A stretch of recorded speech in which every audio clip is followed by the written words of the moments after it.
Diyos te salve María, llena eres gracia, el Señor es contigo.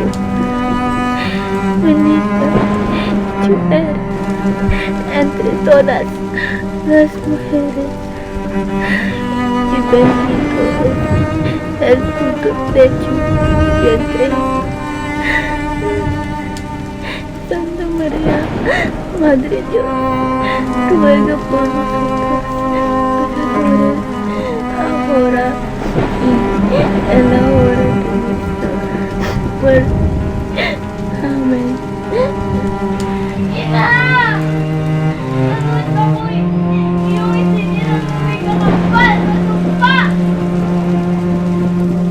Pinakikiusap ko ako'y iyong kunin na at dalhin sa iyong kinaroroonan!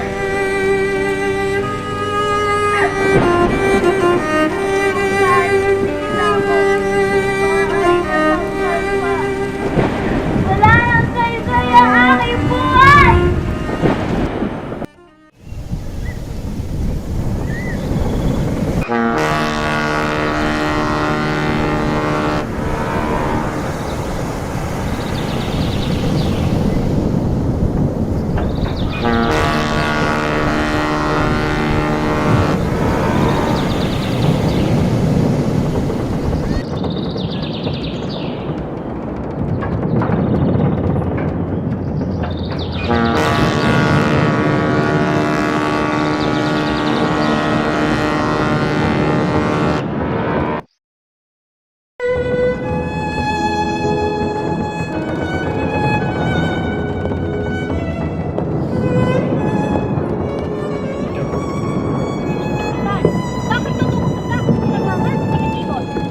Sapagkat ay napakababaw po dito, Ninang. Konting tuli naman. Aba, bakit ang pakapupad ng makina? Hindi tulinan. Sapagkat maglalayag tayo sa mga palayang iyan.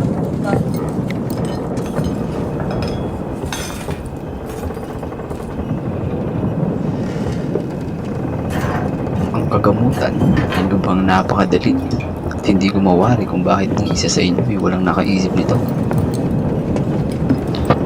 Bubukas ako ng isang bago. Dinitala. Gagawa ako ng isang bago daan. Tatag ko ng dating dinitala. Sa gayon ay mas mabilis at mabilis. Manhin kagalang-galang na ginong simula. Ngunit hindi ako sumatang-ayon sa paraan ng himig ng pangit. Maraming salapi ang magagastos. At marahil makakasira tayo ng bayan. Eh di sirain. Ang salaping gagamitin? Gagamit tayo ng mga kriminal o bilanggo. Kung kukulangin, gagamit tayo ng pamilyadong tao, mababata man o matanda. Ngunit ginong mo. Wala ka din.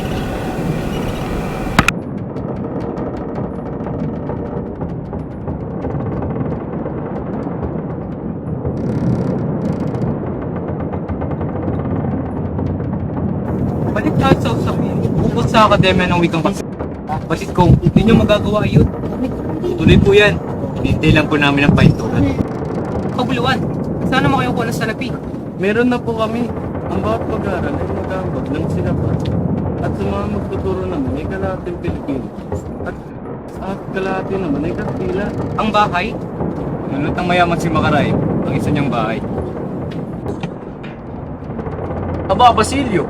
Patungo ba kayo sa inyong pagpapahinga? Ang Ginoo ba'y kababayan niyo?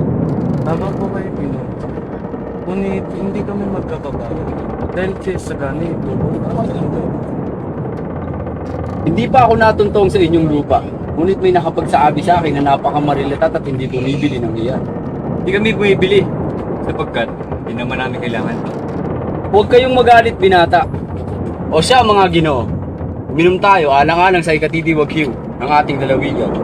Maraming salamat, Ginong Simon. Ngunit hindi kami uminom ng serbesa. Dahil naniniwala kami na ang serbesa ay paninang katamaran. Sama ay ang ginagawa ninyo. Ang serbesa ay isang mabuting bagay.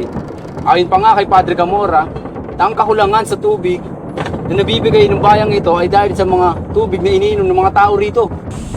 Sabihin niyo ay Padre Camora, kung ang tubig ang ininom niya at serbesa, marahil mababawas ang pambulong-bulungan tungkol sa kanya. Walang pangyayari ang makina ay hahanapin pa samantala iinumin ko muna ang aking serbesa. Yung sa alamat ay may ilang ilog pasig. Tulad na lamang ng malapad na bato na sinasamba noon, hindi pa dumarating ang mga akila. Na umano'y tirahan ng mga espiritu. Mayroon pang may tuturo sa inyo ang mga praile. Noon ay may isang mga ngaral na nangako papakasalan ng babae sa kanilang bayan. Hanggang sa nakalimutan niya ang pangako. Hinantay na matagal ang babae hanggang sa nakalimutan na ang pangako. Hanggang sa nabalitaan ng babae na namatay sa absurbiso sa Maynila ang kanyang hinintay. Nagpagawa na Yung observise po ang babae sa Maynila. Hanggang dito na siya tumanda, namatay, at dito na rin siya inilibing. kahanga-hangang alamat. Susulat ako tungkol rito. Nakakaawa. Kung tayo sa gawa at tangatutan ay dapat nakakalam ng marami. Tanda ko napatay ang isang nangangalang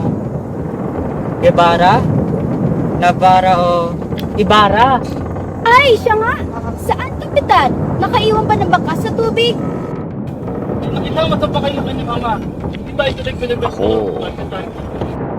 Ngunit, anong nangyayari sa inyo? Ginong Simon.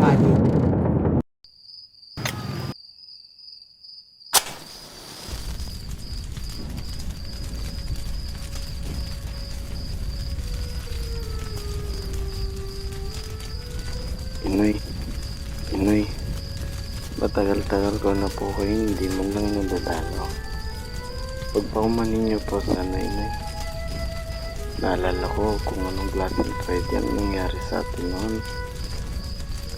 Buti na lang, hanggang si Kapitan Tiago, kinukup niya ako at pinag-aaral. Ngayon, Inay, matatapos na ako. At kapag nakapagtapos ako, siguraduhin ko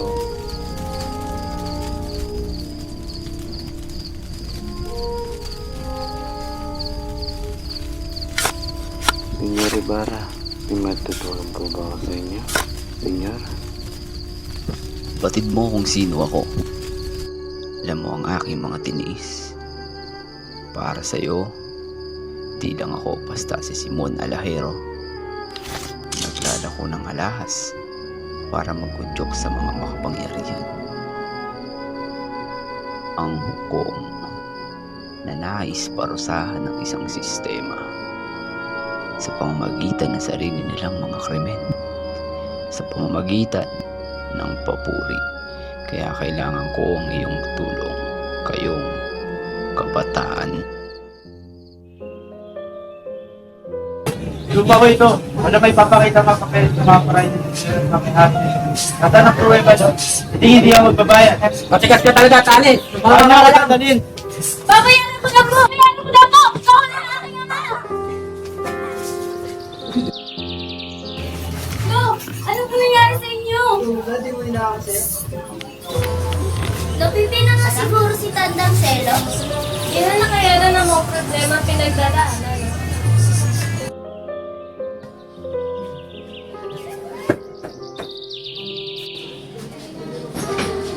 Tuloy ka, kaibigan.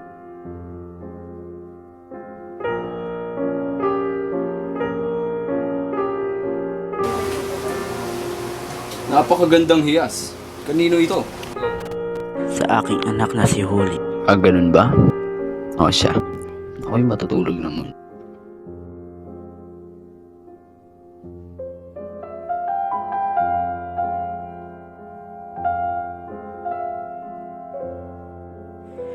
Kinakailangan ko na magiganti sa mga praile para sa aking anak.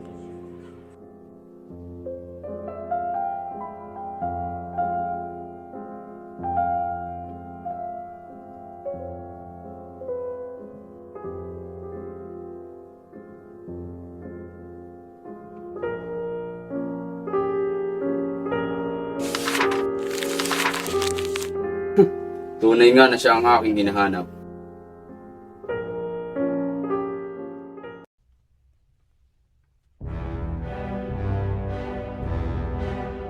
Pasok kayo, maganda ko sa kanan.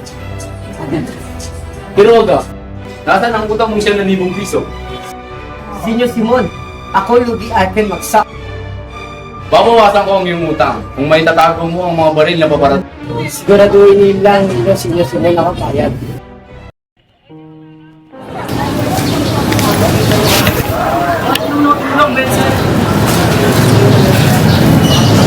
Ganda ng mga kabayan dito. Kailan kaya ako magiging pare sa Quiapo?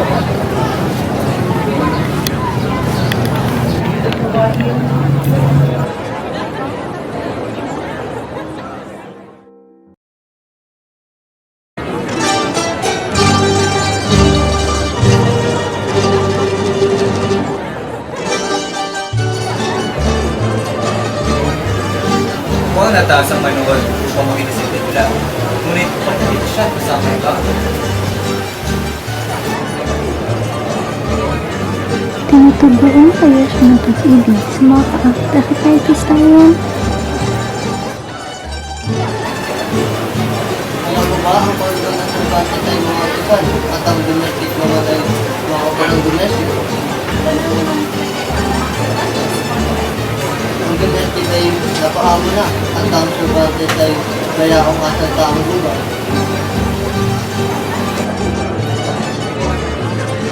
Tama, totoo yan. Ang di walang gana. Marunong ng wikang Pranses si Juanito, kahanga-hanga, di tulad ni Tiburcio. Kung mamatay siya, si Juanito na lamang ang kakasalan ko.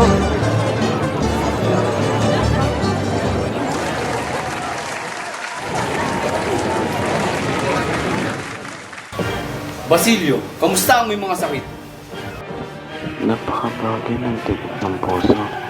Napakahina ng puso. At ang pagkain waray labas ng nawala. Kaya ng Las Pilipinas. Basilio, pakinggan mo akong mabuti. Napansin ko na hindi mo binuksan ang mga pulyetang ipinadala ko sa'yo. Wala ka bang pakialam sa sarili mong bayan? Senyor Simon, Inutil! Sasabog ang revolusyon sa loob lamang ng isang oras. Sa isang hudyat ko. Kaya Basilio, mamili ka. Ang kinabukasan mo o ang iyong kamatayan. maaari kong gawin, Ginoong Simon. Gusto kong itakas mo si Maria Clara. Si Maria Clara? Ah, huli na kay Senyor. Namatay si Maria Clara. Sinasabi mo bang wala na siya? Kanina alas 6. Hindi yan totoo, Basilio. Buhay pa ang aking minamahal. Namatay si Maria Clara. At tinutog niya ang kanyang gunyas. Wala na. Matay man lang si Maria Clara nang hindi niya alam na buhay pa ako.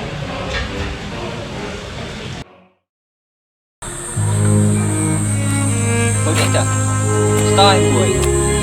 Tumakas lamang ako sa aking tiya habang siya natutulog. Kaya hindi rin ako magtatagal. Huwag magalala.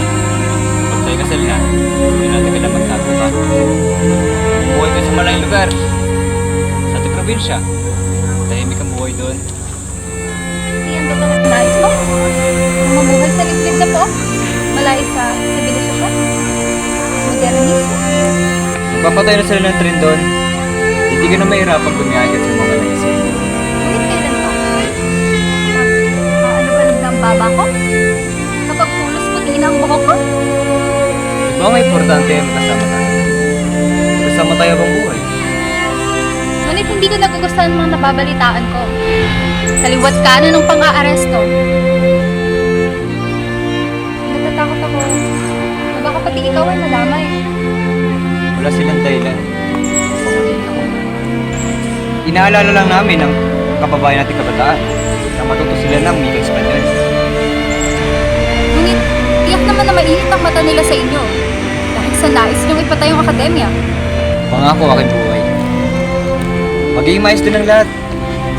Kapag napagtapos ng mga bugasya, bibigay ko lahat. Lahat ang naisin mo. Kaya nabuhay lamang ang nais mo. Kung ang buhay na iyan, ang buhay na iyong nais, iyan ang kapayapaan ko. Ngunit, kailangan ko sundin ang aking tiya. Uwi na kami ng Maynila at ipapakasal niya ako sa iba. Susundin mo ang iyong tiya? Kahit alam mong ikakawasak natin ito? Ngunit iyon ang buhay na nararapat para sa akin. Aking buhay.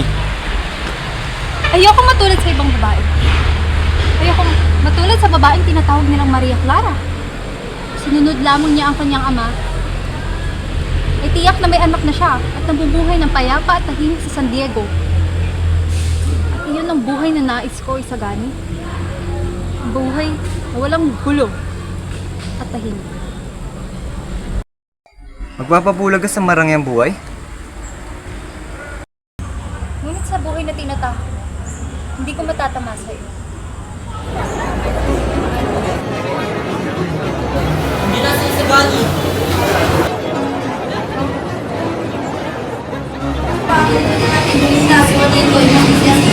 Makakuha pa tayo ng lang. Dali pa tayo pagkain. Hindi natin sino na may lamang baboy. Aba! Kakain ng baboy yung panirinig. Ang hindi tinatanggal ang ilong. Pagdali ng ilong. Bagsak ang ilong ni panirinig. Sikreto mga Ginoo. Pangatlong pagkain ito at ang alimang. Na inihalay sa mga prayer. Dahil sa pagkalimang. Tama, matatawagin natin ito sa Fridays. Portahan ni Fridays! Bukutan ako sa ngayon ng isa. At ako, sa ngalan ng alimaw. Ang Ginoo, kumpi respeto. Tayo malinis, kailangan manatali.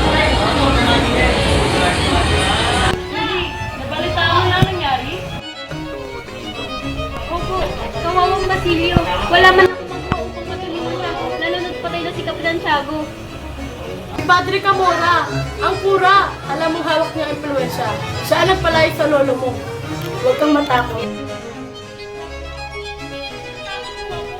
Kaya mo na lang si Basilio makulong at mamatay. Padre, maaari niyo ba akong tulungan? Ano man pag-inalagod ko sa'yo?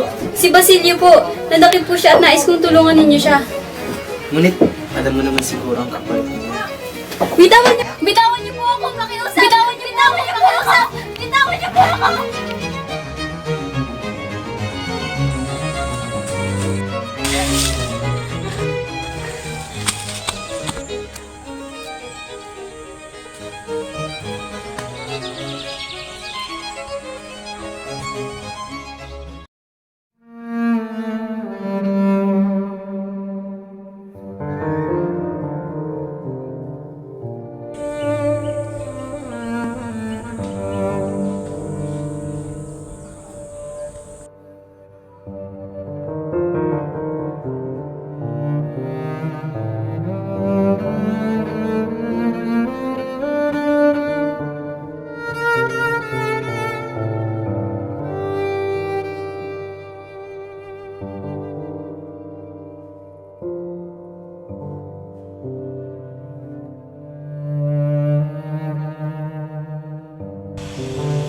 Ginoong Simon, ano nangyari sa'yo?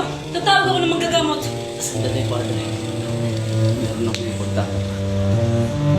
Ako, si Juan, Crisostomo, Ibarra. Ang dahilan ng lahat ng magsiko, kaguluhan sa pangyayon. Dahil sa galit ng aking nararamdaman.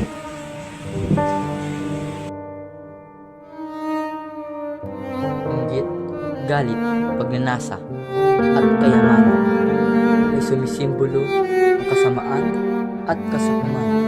Nagdudulot ng pagkasira ng bayan. Ngayon, sa paglaglag ng ilalim ng karagatan, ay ito'y ngayon nakakalimutan.